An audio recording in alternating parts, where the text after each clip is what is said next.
বসি রে, বল। বাপ মা মরে যাওয়ার পর তো অনেকই পড়াশোনা করলাম। পড়াশোনা করতাম না বুঝলি, জীবনে একটা কিছু ভালো কিছু করার জন্যই পড়াশোনাটা করেছি। পড়াশোনা করতে লাগে যে কত ভাই ভাবের খুঁটা শুনতে হয়, তোকে আর কি বলবো। পড়াশোনা শেষ করেছি, এবার আমাকে একটা কোনো কাজের ধান্দা দেখতে হবে জানিস। ভাই তো নিজের, কিন্তু ভাবি তো আর নিজের আপন না।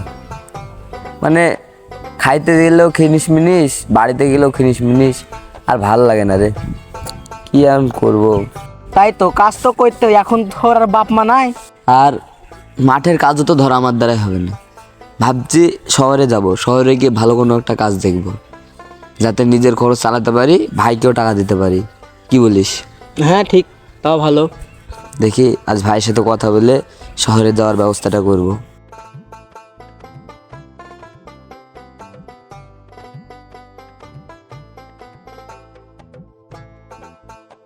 শামিম, ওই তোর ভাই এসছে, মনে হয় রাগে থাক, আমি বাড়ি যাই। ঠিক আছে, তুই যা, আমি দেখছি। কিরে, মা বাপ মরার পর তো মাথার উপর আমার চাপে আছিস, মাথা থেকে নামবি না, কি করবি বলতো? বুঝলাম না, তোমার মাথায় বোঝা হয়ে আছে মানে? বাপ মা তো মরার আগে আমাকে মানুষ করার জন্য যা সম্পত্তি বাপ মার সব তো তোমার নামে দিয়েছে, আমার নামে কিছু দিয়েছে বলো, যাতে তুমি আমাকে মানুষ করতে পারো। আর আমি তো কাজ করার চেষ্টা করতেছি, একবারে যে হাত পা গুটিয়ে এসে বসে আছি তাও তো না। অত কিছু বুঝি নিয়ে তোকে আমি আর বসে দিয়ে খেতে দিতে পারবো না, তুই ইনকাম করে খাগা। বড় ভাই, তাই বলে তুমি আমাকে বাড়ি থেকে তাড়িয়ে দিলা?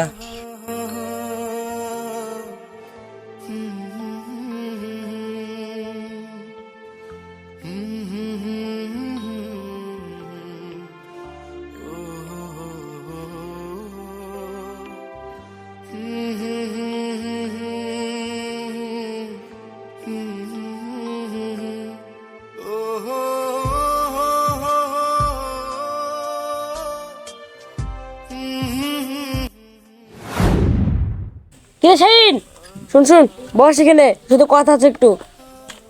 কি হলো? শুনলাম তোর ছোট ভাইকে বলে তুই বাড়িতে বলে তাড়িয়ে দিয়েছিস। হ্যাঁ, তাড়িয়ে দিছি। তোর আব্বা মা তো মরে যাওয়ার পর তো তোর নামে তো সবকিছু দিয়ে গেছে, তোর বিবেক বলে একটা কিছু আছে যে তুই তোর ছোট ভাইটাকে তাড়িয়ে দিয়েছিস বাড়ি থেকে। ওই আমার টাকা সব ফুরিয়ে দিয়েছে, ওই আমার এক যোগ্য টাকা স্কুল কলেজে ফুরিয়ে দিল, আজ পর্যন্ত একটা চাকরিও পেল না, ওকে পুষে কি লাভ আমার?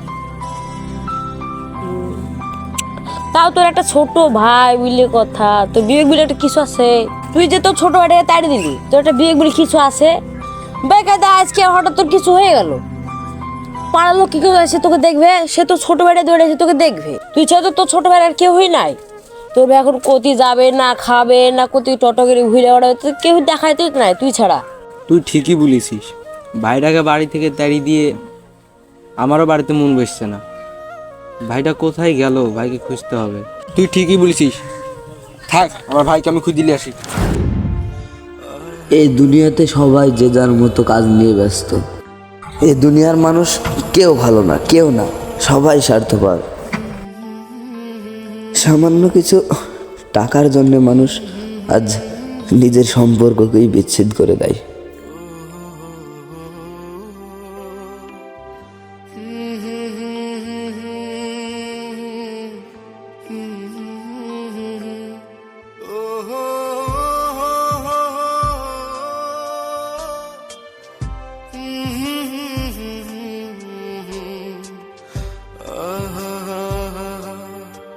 শামিম,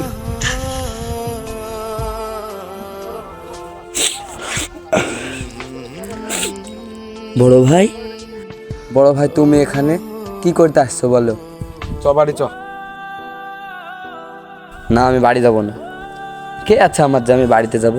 আমার তো কেউ নাই, বাপ মাও নাই, মানে আমার আর কেউ নেই। না ভাই তুমি যাও, আমি বাড়ি যাব না। এই একলা জায়গাতে আমি একলাই ঠিক আছে, রাস্তা রাস্তা ঘুরে বেড়াবো, পাগল হয়ে যাবো, তবুও বাড়ি যাব না। বড় ভাই তুমি বাড়ি যাও, আমি বাড়িতে যাব না।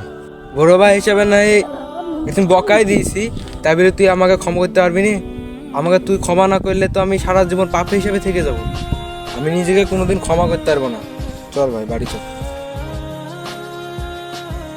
তোর হাত ধরছি ভাই, চল বাড়ি চল। এই কি করছো তুমি বড় ভাই? তুমি বড় ভাই আমার হাত ধরছো না? ঠিক আছে, আমি বাড়ি যাচ্ছি, চলো।